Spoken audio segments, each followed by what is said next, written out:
Pada kesempatan ini saya akan menampilkan simulasi COVID-19 dengan pendekatan System Dynamics.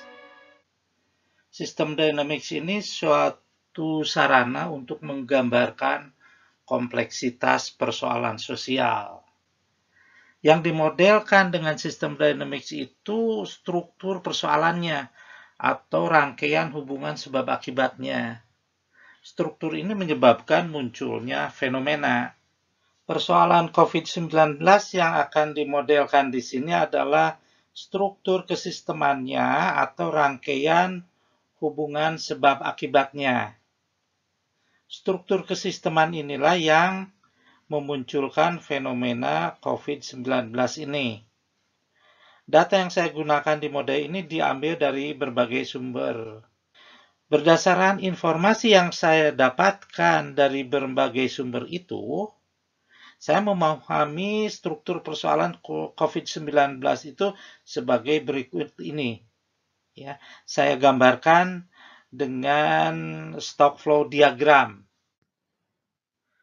Dari seluruh populasi orang Indonesia, sebagian masih relatif aman karena jaraknya jauh dari pusat penyebaran COVID.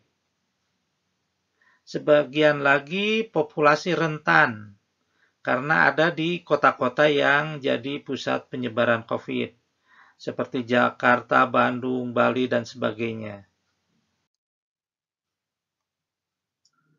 Populasi rentan ini akan menjadi populasi tertular oleh karena adanya laju penularan. Laju penularan ini akan terjadi oleh karena adanya kontak antara populasi rentan dengan populasi tertular dan kontak antara populasi rentan dengan populasi sakit. Selain itu juga ditentukan oleh daya tular dari COVID.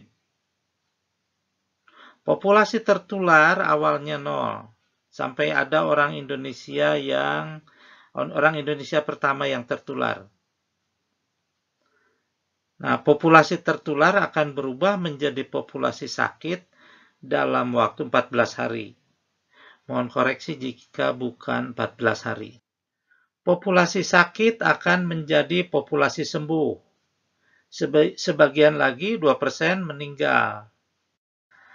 Populasi tertular ini jika terdeteksi dan dikarantina masuk ke populasi tertular di karantina. Dalam waktu 14 hari, populasi tertular di karantina berubah menjadi populasi sakit di karantina.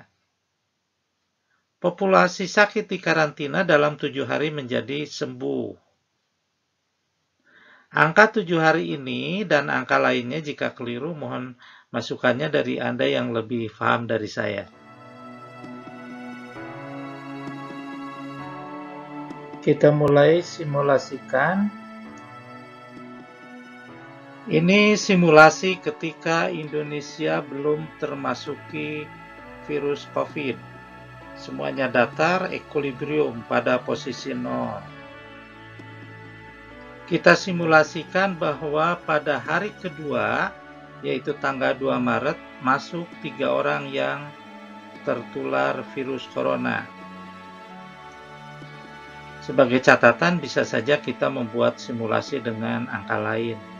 Misalnya, sebenarnya yang masuk ke Indonesia itu tidak hanya 3 orang pertama itu, tapi ada beberapa orang setelah tanggal itu.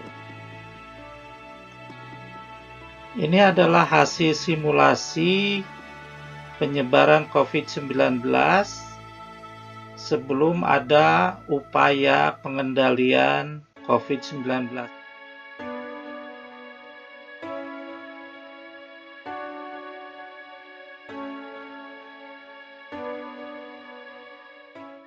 Untuk mengendalikan COVID-19 ini, perlu dibuat berbagai skenario kebijakan. System Dynamics dapat melakukan simulasi atas skenario kebijakan tersebut. Berikut beberapa alternatif skenario-nya. Skenario pertama, isolasi total 14 hari.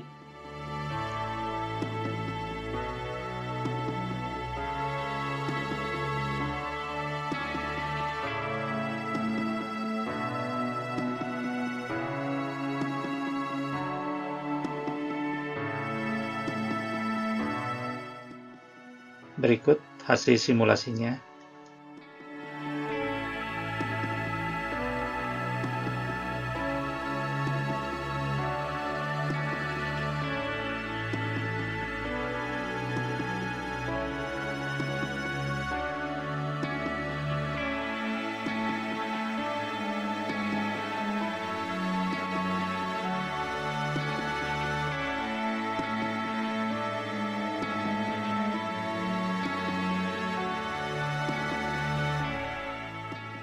Skenario kedua,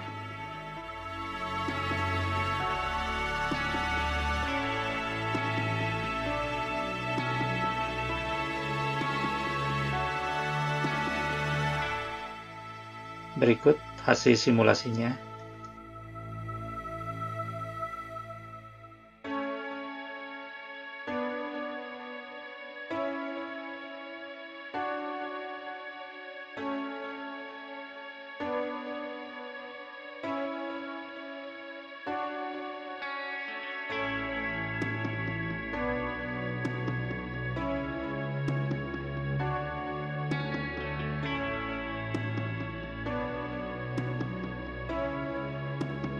Skenario 3,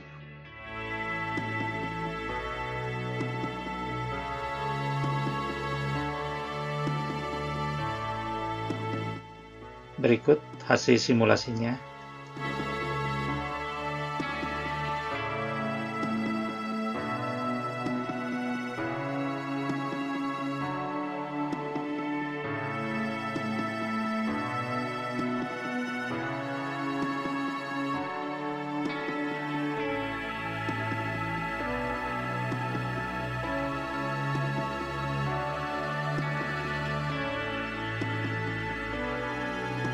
Skenario keempat sama dengan skenario ketiga ditambah dengan peningkatan persentase orang tertular masuk karantina.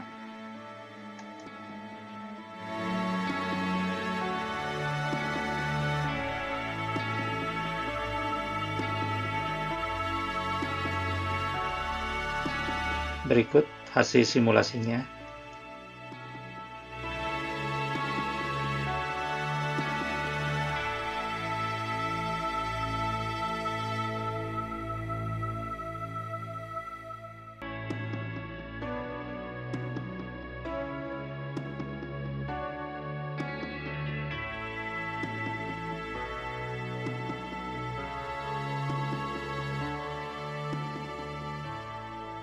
Demikian untuk sementara, saya tutup dulu. Semoga bermanfaat. Struktur mode ini dapat terus disesuaikan dan dikembangkan sesuai dengan temuan terbaru tentang perkembangan COVID-19. Karena prinsip sistem dinamik menggambarkan struktur dunia nyata, sementara struktur itu sendiri dinamis dan kita menemukan dinamika tersebut secara bertahap, sehingga pemodelan pun dapat disesuaikan terus-menerus. Tentu saja pemodelan ini masih perlu banyak perbaikan agar bisa lebih bermanfaat. Sebelum saya akhiri, perlu saya sampaikan bahwa model atau pendekatan ini hanya alat bantu, bukan tujuan. Tujuan utamanya memahami persoalan COVID-19. Mengapa kita harus memahaminya? Supaya kita bisa segera menanggulangi persoalan ini. Mode ini berjalan di atas fakta dan asumsi, sehingga kebenarannya sangat relatif.